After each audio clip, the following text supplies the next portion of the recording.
नमस्कार. श्री स्वामी समर्थ मंडळी. मी कांचन तुमच्या सगळ्यांचं आपल्या चॅनलवरती खूप खूप मनापासून स्वागत करते आणि आजच्या नवीन व्हिडिओला सुरुवात करते. आजच्या व्हिडिओमध्ये आपण दीप अमावस्या म्हणजेच आषाढी अमावस्या कशी साजरी करावी, दीपपूजन कसं करावं, अगदी साधी सोप्या पद्धतीने मी तुम्हाला सांगणार आहे. दिवे कशाचे बनवायचे, किती बनवायचे, नैवेद्य कोणता दाखवायचा, मुलांना कधी ओवाळायचं, मंत्र कोणता म्हणायचा, दीपपूजन कधी करावं, याविषयीची संपूर्ण माहिती आपण या व्हिडिओमध्ये बघणार आहोत. तर व्हिडिओ शेवटपर्यंत नक्की बघा. व्हिडिओतील माहिती आवडली तर व्हिडिओला लाईक करून शेअर करा. कमेंटमध्ये श्री स्वामी समर्थ नक्की लिहा आणि आपल्या चॅनलवरती नवीन असाल, अजूनही चॅनलला सबस्क्राईब केले नसेल तर प्लीज सबस्क्राईब करा. तर बघा, आषाढ महिन्याचा शेवटचा दिवस म्हणजे दीपपूजन, दीप अमावस्या म्हणून ओळखला जातो. श्रावण महिना सुरू होत असल्यामुळे दिव्यांची पूजा करून श्रावण महिन्याचे स्वागत केले जाते. दीप अमावस्येच्या दिवशी घरातील सर्व दिवे स्वच्छ घासून पुसून त्यांची पूजा केली जाते. असे म्हणतात, दिव्यांच्या प्रकाशामुळे घरातील अंधकार, दारिद्र्यता, अलक्ष्मी, नकारात्मकता नाहीसे होते. समृद्धी आणि सकारात्मक ऊर्जा घरात तयार होते. घरात लक्ष्मीचा अखंड वास होतो या पूजेमुळे आणि घराची भरभराटी होते.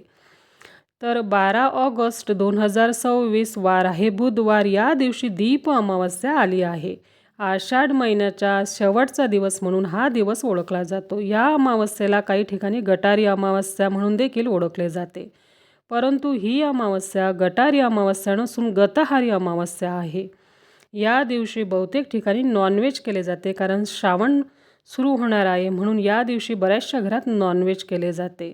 परंतु या दिवशी चुकूनही मांसाहार करू नये. घरात मांसाहार करू नये आणि कोणाला खाऊ पण द्यायचा नाही. या दिवशी घराची साफस्वच्छता आपल्याला करायची आहे.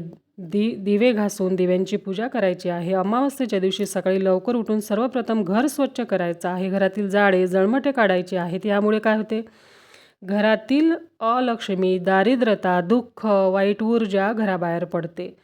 त्याच्यानंतर तुम्हाला काय करायचं, पाण्यामध्ये खडा मीठ, चिमूटभर हळद, लिंबू आणि गोमूत्र घेऊन त्या पाण्याने संपूर्ण घरातील फरशी स्वच्छ तुम्हाला पुसायची आहे आणि हे पाणी तुम्हाला तुमच्या गेटच्या बाहेर खाली टाकायचं आहे. याने घरातील इडापिडा, नकारात्मकता, वाईट ऊर्जा बाहेर पडते. त्यानंतर संपूर्ण देवघर तुम्हाला स्वच्छ करायचं आहे, कारण श्रावण महिना सुरू होत आहे. श्रावण महिन्यात आपण व्रत, वैकल्य, उपवास तसेच शिवलेला अमृत या पवित्र ग्रंथाचे पारायण देखील आपण करत असतो. या दिवशी आठवणीने उंबरट्याला हळदीने लेपन तुम्हाला करायचे आहे. मुख्य दरवाजाला स्वच्छ पुसून उंबरटा स्वच्छ पुसायचा आहे. नंतर तुम्हाला उंबरटा लेपन हळदीने करायचा आहे. मुख्य दरवाजावरती हळदी कुंकवाने स्वस्तिक काढायचा आहे. त्याच्यानंतर तुमच्या घरातील जी पण काही दिवे असतील, पितळीचे, स्टीलची, तांब्याची, चांदीची, दगडाची, जे पण काही दिवे असतील ते सर्व तुम्हाला बाहेर काढून स्वच्छ घासून पुसून घ्यायचे आहेत. जे दिवे तुम्ही वापरत नाही ते दिवे देखील या दिवशी तुम्हाला काढून स्वच्छ घासून पुसून घ्यायचे आहेत आणि या दिव्यांची पूजा आपल्याला करायची आहे. आता ही पूजा तुम्ही सकाळी तुमची देवपूजा झाल्यानंतर देखील करू शकता. तुम्हाला वेळ नसेल, शक्य नसेल, तुम्ही संध्याकाळी प्रदोष काळात केली तरीही चालेल. पूजा करताना आपलं देवघर जिथे आहे त्याच्या बाजूला तुम्हाला ही पूजा मांडायची आहे. जिथे पूजा मांडायची आहे ती जागा स्वच्छ पुसून थोडं गोमूत्र शिंपटा, त्यावर चौरंग किंवा पाट ठेवा. त्यावर स्वच्छ लाल रंगाचे कापड अंथरून घ्या. त्यावर तुम्हाला तांदळाची रास ठेवून त्यावर हळदी कुंकू वाहून घ्यायचं आहे. तांदूळ पूजेमध्ये वापरताना अखंडच असावेत, तुटले फुटले नसावेत, हे लक्षात घ्या. आता जितके दिवे तुमच्याकडे असतील, समय असू द्या, निरांजन असू द्या, नंदादीप असू द्या, तुम्हाला सर्व दिवे स्वच्छ घासून पुसून घ्यायचे आहेत. तांदळाची रास ठेवल्यानंतर त्यावर दिवे ठेवायचे आहेत. दिव्याला आसन तुम्हाला द्यायचं आहे. दिवे डायरेक्ट जमिनीवर ठेवायचे नाहीत, हे लक्षात घ्या. दिव्याला हळदी कुंकू लावून दिव्यांची पूजा करा. त्यानंतर त्यामध्ये तुम्हाला तेलवात घालायची आहे. या दिव्यामध्ये ज्या वाती आहेत त्या आपल्याला 2 लांब वाती घेऊन एक वात बनवायची, जोडवात आपण ज्याला म्हणतो. तर ह्या जोडवातच आपल्याला दिव्यामध्ये असाव्यात. जीवाशिवाच्या एकरूपतेचे आणि अद्वैताचे प्रतीक म्हणून आपण जोडवात लावत असतो आणि जोडा सलामत राहावा म्हणून आपण जोडवात लावत असतो, असं त्यामागचं एक कारण आहे. आणि निरांजनमध्ये तुपाची फुलवात आपल्याला लावायची आहे. या सर्व दिव्यांचे मुख पूर्वेकडे किंवा उत्तरेकडे येतील असे दिवे तुम्हाला ठेवायचे आहेत. दक्षिणेकडे या दिव्यांचं मुख येणार नाही याची काळजी तुम्हाला घ्यायची आहे. आता सर्व दिवे प्रज्वलित करायचे आहेत. पुन्हा दिव्यांची पूजा करायची आहे. फुले व्हायची आहेत. दिव्यांना तुम्हाला धूप दीप ओवाळून घ्यायचा आहे. ही पूजा जर का तुम्हाला सकाळी करणं शक्य नसेल तर तुम्ही संध्याकाळी प्रदोष काळामध्ये केली तरीही चालेल. सकाळी पूजा केल्यानंतर संपूर्ण दिवसभर दिवे प्रज्वलित राहतील एवढं तेल आपल्याला दिव्यांमध्ये घालायचं आहे, हे लक्षात घ्या. दिव्यांची पूजा केल्यानंतर बघा काही ठिकाणी या दिव्यांना आघाडा आणि दुर्वासुद्धा अर्पण केल्या जातात. पण आमच्या घरी अशा पद्धतीने फुले व्हायची पद्धत आहे. तुमच्याकडे जर दिव्यांना आघाडा आणि दुर्वा व्हायची पद्धत असेल तर तुम्ही नक्की वाहू शकता. आता आपल्याला नैवेद्य दाखवायचा आहे, पण त्या अगोदर हा मंत्र आपल्याला म्हणायचा आहे. मंत्र असा आहे: दीपो ज्योतिः परब्रह्म दीपो ज्योतिः जनार्दनः दीपो हरतु मे पाप संध्या दीप नमोस्तुते. तर हा मंत्र मी तुम्हाला स्क्रीनवरती देते, तो तुम्ही बघू शकता. ठीक आहे. हा मंत्र तुम्ही 11 वेळेस किंवा 21 वेळेस म्हणायचा आहे. त्यानंतर नैवेद्य दाखवायचा आहे. नैवेद्यामध्ये तुम्ही लाह्या किंवा दूध साखरेचा किंवा एखादं फळ असेल तर त्याचा नैवेद्य दाखवू शकता. बघा या नैवेद्यामध्ये लायांचा मान असतो. तुमच्याकडे लाया असतील तर आवर्जून तुम्ही लायांचा नैवेद्य दाखवा. आता बघा काही ठिकाणी या पूजेमध्ये गणपती बाप्पांची आधी सुरुवातीला पूजा करतात, मग पूजेची सुरुवात केली जाते. तुम्ही सगळ्यात अगोदर गणपती बाप्पांची पूजा करून मग दोन विड्याची पाने घ्या. त्यावरती गणपती बाप्पांची मूर्ती किंवा सुपारी स्वरूप गणपती बाप्पा त्यांची पूजा करून तुम्ही ही पूजा केल्यानंतर दिव्यांची पूजा करू शकता. या पूजेसाठी कणकेचे 5 दिवे किंवा 7 दिवे किंवा 9, 11 दिवे बनवून तुम्हाला दिव्यांना ओवाळायचं असतं. आता कणकेचे दिवे कसे बनवायचे बघा, गव्हाच्या पिठामध्ये थोडीशी हळद घालून मीठ न घालता तुम्हाला 5, 7, 9 किंवा 11 दिवे बनवायचे आहेत. आता बघा काही ठिकाणी 5 दिव्यांची पद्धत असते, काही ठिकाणी 7, 9, 11 दिव्यांची पद्धत असते. 11 दिवे बनवून देखील या दिव्यांना ओवाळल्या जाते. आता तुमच्याकडे जी पद्धत आहे त्या पद्धतीने तुम्ही दिवे बनवा.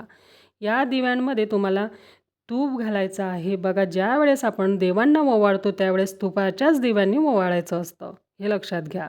तुम्ही बघा काही ठिकाणी गोड दिवे बनवतात. गव्हाच्या पिठामध्ये गुळाचे पाणी घालून त्याचे दिवे बनवतात आणि ते दिवे वाफवून घेतात. तुम्ही गव्हाच्या पिठाची मुठभर हळद घालून मीठ न घालता दिवे बनवायचे आहेत आणि वाफवूनसुद्धा घ्यायचे आहेत. दिवे कच्चे ठेवायचे नाहीत. यामध्ये तूप घालून वाती घालून प्रज्वलित करून या दिव्यांना ओवाळायचं आहे. त्यानंतर हे दिवे तुम्ही दुसऱ्या दिवशी गाईला खाऊ घालू शकता किंवा मोठ्या झाडाखाली या दिव्यामधली वात काढून त्याचा गोळा करून ठेवायचा आहे, जेणेकरून पशु पक्षी किडे मुंग्या ही दिवे खातील.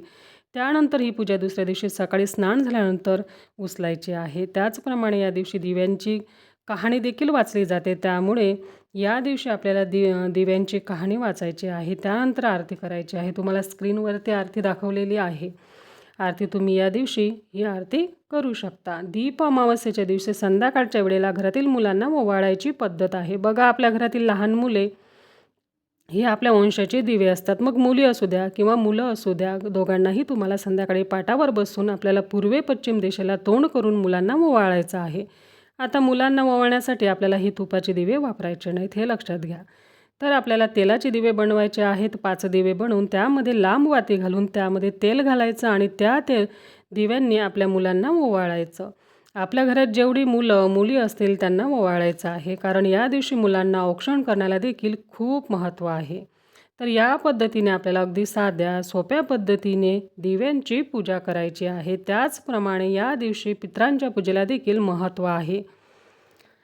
आपल्या घराला पितृदोष लागू नये. बघा पितृदोष लागला तर खूप त्रास होतो. मग नोकरीमध्ये अडथळे येतात, करिअरमध्ये मुलांचे अडथळे येतात, लग्न होत नाहीत, विवाहामध्ये विलंब होतो, तसेच मुलबाळ होण्यास अडचणी येतात. म्हणून आपल्याला पितृदोषाचे काही उपाय जे असतात तर ते आवर्जून करायचे असतात.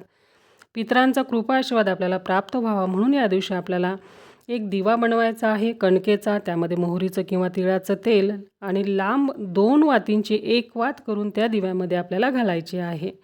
आपल्या घरामध्ये दक्षिण दिशेकडे ज्योत करून दिव्याला आसन द्या. म्हणजेच एक प्लेट घेऊन त्यामध्ये थोडेसे तांदूळ ठेवून हळद कुंकू वाहून नंतर दिवा ठेवून दिव्याची पूजा करून घ्या. आपल्या पितरांचे स्मरण करून दिवा प्रज्वलित तुम्हाला करायचा आहे आणि पितरांना नमस्कार करून प्रार्थना करायची आहे की आमचे पितृदोष कमी व्हावेत, आमच्यावर तुमची कृपा व्हावी आणि ज्या काही तुमच्या इच्छा आहेत, आकांक्षात ते बोला. तर मैत्रिणींनो, अशा पद्धतीने तुम्हाला दीप अमावस्येच्या दिवशी दिव्यांची पूजा करायची आहे, पितरांचा दिवा लावायचा आहे. तर आवर्जून दीप अमावस्येच्या दिवशी दिव्यांची पूजा करा, मुलांना ओवाळा आणि पितृदोषातून मुक्ती व्हावी म्हणून हा दिवा देखील तुम्हाला प्रज्वलित करायचा आहे. तर चला मग आजचा व्हिडिओ इथेच एंड करते. झालेली सेवा स्वामी महाराजांच्या चरणी रुजू करते. भेटू पुन्हा. तोपर्यंत सर्वांना श्री स्वामी समर्थ. धन्यवाद.